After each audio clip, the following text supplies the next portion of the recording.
class, this is Morgan Siders, and today we are going to use our pathway maps from the last several labs to discuss how ATP is made, as well as how we get ribose and our nucleotides. So starting at the beginning, when we consume nutrients, they can be broken down into carbohydrates, which are decreased into fructose and sucrose, sugars, and those become glucose. We could also have fatty acids, known as dietary fats, that are broken into glycerol. So for the start of the presentation, we are going to consider the fatty acid metabolism and its production of ATP. So fatty acids are broken down into glycerol. They're long alkyl chains, and we add coenzyme A to that through the beta oxidation pathway, and that consists of 4 steps: a dehydration, an oxidation, second dehydration, and then a theolytic cleavage that yields acetyl coenzyme A. So the acetyl coenzyme A will come down into our citric acid cycle, and in this cycle, acetyl coenzyme A will condense with O-oxyl acetate to go through the cycle and produce NADH, FADH2, as well as some ATP and carbon dioxide. Notably, in this cycle, the O-oxyl acetate can also be produced from the amino acid aspartate. Also, it's an intermediate in the gluconeogenesis pathway. Likewise, pyruvate and alpha-ketoglutarate, as well as succinyl coenzyme A, are intermediates in the citric acid cycle that can also be derived from some of our amino acids. So once we've gone through the citric acid cycle, the NADH and FADH2 come over to serve as the electron donors for the electron transport chain. And in this chain, the electrons move through the 4 proteins in the complex in a gradient from donors to acceptors, with the final acceptor being oxygen that is ultimately reduced into water. As the electrons move down the chain, protons are pumped across the membrane into the mitochondrial intermembrane space. And this does create an electrochemical gradient. The electrochemical gradient that we've produced is then used to fuel ATP synthesis through the ATP synthase complex.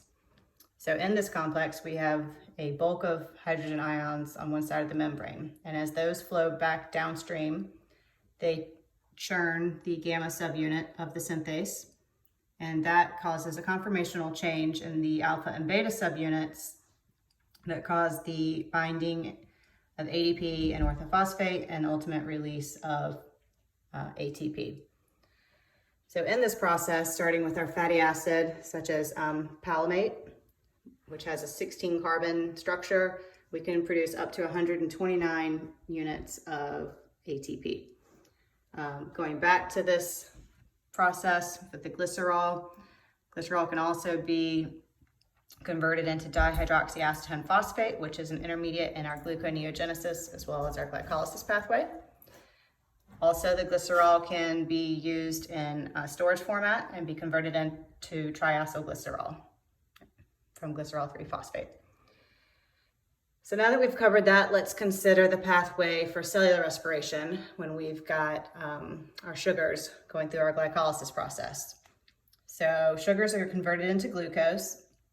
It does consume some ATP along this pathway, although ultimately 2 ATP net are produced.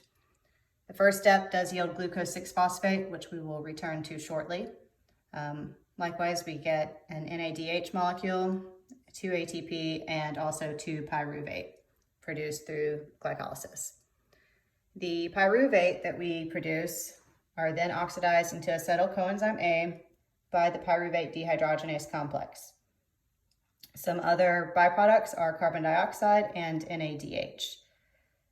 Here again, the acetyl coenzyme A will be condensed with the O-oxyl acetate to go through the citric acid cycle, which goes to the electron chain and then to our ATP synthase.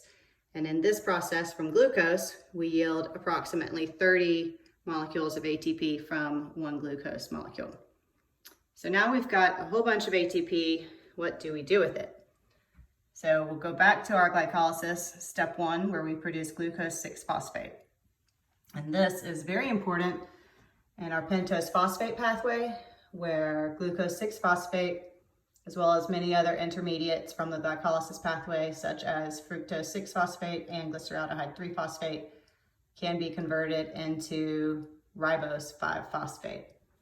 So the ribose 5-phosphate is going to ultimately become our sugar for our nucleotide synthesis.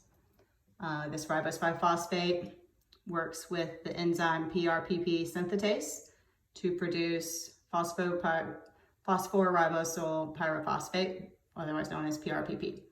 And so PRPP does have our sugar as well as phosphates, and we know that does form the backbone for many nucleotides. So how do we get to our nucleotides? There are several different pathways. Let's start out with consumption of some carbon dioxide that forms the carbamic acid, and also ATP to ultimately yield orotate. The orotate then combines with the PRPP and gives us uridylate, and uridylate does have the uracil base attached. So as we go through the process, the uridylate is a monophosphate, and we do need to add more phosphates to it.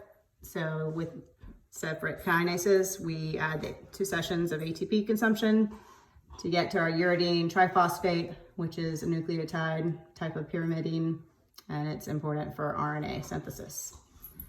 Also, the UTP can be converted with a synthetase into the cytidine triphosphate, another important pyrimidine nucleotide. And lastly, we can come back over to the DUDP that was created and ultimately create TTP, which is the third of our pyrimidine with the thiamide triphosphate. So moving back to see how we get to our purines, we go to our PRPP and follow it through the process. It ultimately does yield to inositol. And again here, we've got the sugar with a phosphate backbone, and we add our bases to it. So with adenine, we make adenine triphosphate, again, consuming more ATP, or we can do the guanine and get the guanosine triphosphate to yield our purines. So that's how we get our 5 nucleotides, and we've discussed how we got our ribose from our pentose phosphate pathway from products that we got through glycolysis. And we also discussed how we got approximately 30 ATP through cellular respiration and up to 129 through fatty acid metabolism. So that's all I've got. If y'all have any questions, let me know. Thanks for watching.